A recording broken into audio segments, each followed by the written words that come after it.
Shane Watson. I'm the Chief Operating Officer of SJAM BOXIN, which means essentially I'm number two there. So I do all contact with fighters day to day.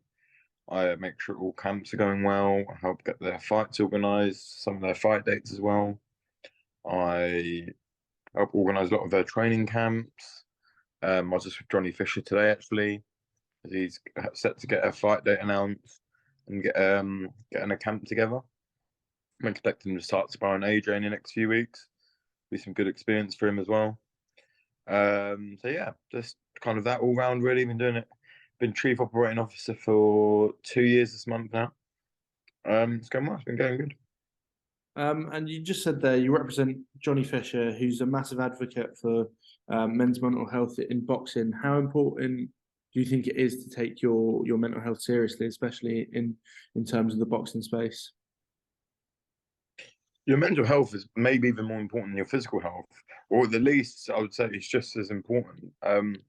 I've seen many times over the years where fighters have gone into the ring with poor frames of mental health and it's ended very badly for them. One example being Mike Perez. He unfortunately had a bad accident with a fighter some years ago and gave him a brain injury. And he never really recovered from that. And then he would go and turn up into the ring drunk because he couldn't handle everything that had happened in his path. And it led to some very bad, shocking defeats for him, which could have ended a lot worse. But yeah, mental health is just as important as physical health, and it's so hard to deal with all of the complications that happen in the training camp, all the emotion the fighter goes through, whether it's making weight, whether they've got problems outside of the ring, whether it's funding the training camp, whether it's the pressure of going in there to fight, whether it's they're carrying an injury and they're out of camp and they're struggling to deal with the fact they're injured. These are all very important things you need to remember that a fighter will have to go through at some point of their career. And it's important to stay on track and try and keep their mental health on the good side. So I would like to think all of our guys' mental health is in a very good place. I keep in contact with them all the time. I'm always asking if they never need any help with anything and whatnot. And if I ever felt like a fighter wasn't 100% in the mind going into the ring, they wouldn't be going in there. So it's just as important, or if not more important, than your physical health. And in terms of that, you obviously mentioned, was it Mike Perez Yeah. badly affected? But is there any other sort of fighters that you've seen that have had these issues and that sort of have taken a turn, whether that's due to a loss or due to an injury or anything like that? Oliver McCall was another one, wasn't he? He boxed against, was it Lennox Lewis fight? I can't remember who it was. But it was someone in the fight. He just stopped throwing shots and let them hit him because he was just struggling. He didn't want to do it anymore. And he was really struggling with his mental health at that moment in time. But you'll see loads of fighters go through bad mental health struggles because, like I said, it's a lot to take in. A lot of fighters don't always necessarily believe in themselves either. So yeah, no, I can't think of too many notable ones. There are two that stick out in mind, but there'll always be some kind of struggle because there's a lot of risk for fighters. It's not just their physical health; it's the risk of getting beat. It's the risk of it's trying to stick to a clean diet, trying to live the life. All these things dig away at people's mental health, making weight. Some fighters not eating or drinking properly for the last 2 or 3 weeks before a big night is difficult, and it all impacts mental health. Fighters being away from family and friends in training camps, another thing as well. It's a big thing in boxing for sure.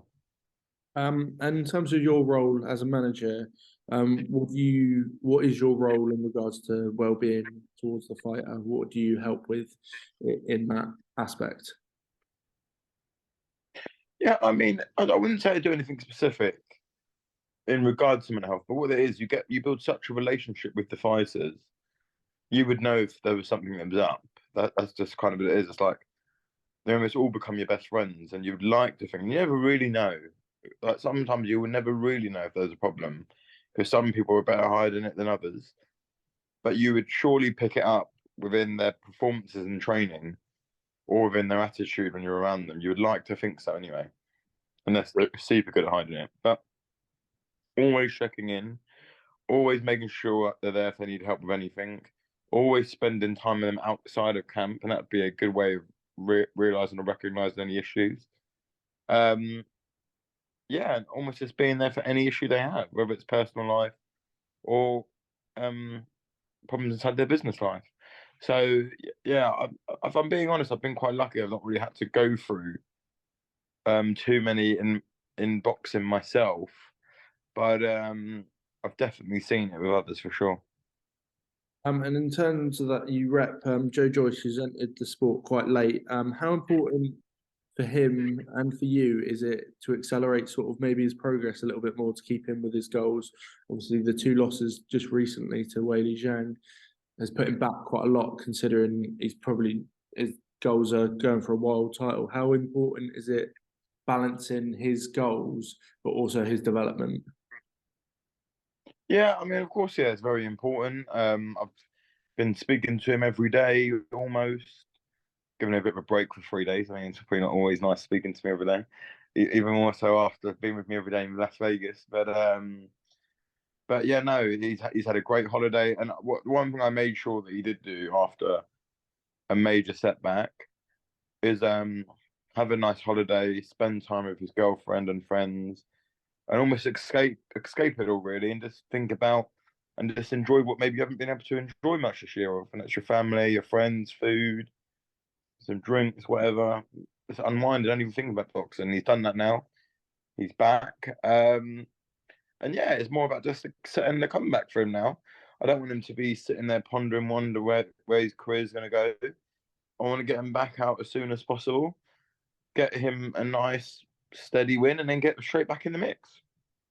And then on the other side of it, Lerrone Richards has struggled recently to get his status up and sort of creating popularity in a fan base necessarily to like put him in the same stead with other fighters around his weight class. How important do you think it is to a fighter's development in terms of financially and their popularity? Because obviously, the more the fighters, the more popular they are, the better deals they're going to get, the closer they're going to get to their goals. I know Lerrone spoke in a little bit of detail on the George Groves Boxing Club about his struggles with trying to get popularity and that social media presence to try and bring that up. How important do you think that presence is to a development as a boxer or development as a Yeah, no, of course. Listen, the only way you get paid is if people are watching you, whether you're good or bad. You can be the best fighter in the world, but if nobody knows about you, then it almost becomes a little bit pointless in a bit of a harsh way, but it's true. Um, some fighters who I'm not going to say any names have never been anywhere near world level, but have earned multi-million pounds because they're a personality and they put bums in seats at the end of the day, and that's what it's about. With Lerrone as such, as a person, I think he's been fairly unlucky in his career. I mean, he's won British, Commonwealth, European, IBO world title. He's still undefeated. He's got a new training team, which I think will present a much better Lerrone Richards moving forward. I mean, on the eye to watch. I think, and I get what you mean about the financial side and stuff. It is very difficult, especially when you haven't fought for, well, he's had one fight in 2 years. Yeah, it is, and it does bring a lot of pressure, especially when you've got a young family and whatnot as well. It doesn't make it easy. But there's some good, bright news coming out the other side for Lerrone, which would be very exciting and very good for him. And he should have a fun little end to the year. And in terms of just personal development from you, you obviously went from a journalist. It's similar to my position. You did, I think you did journalism at university, and then you went on to do sports management as a master's.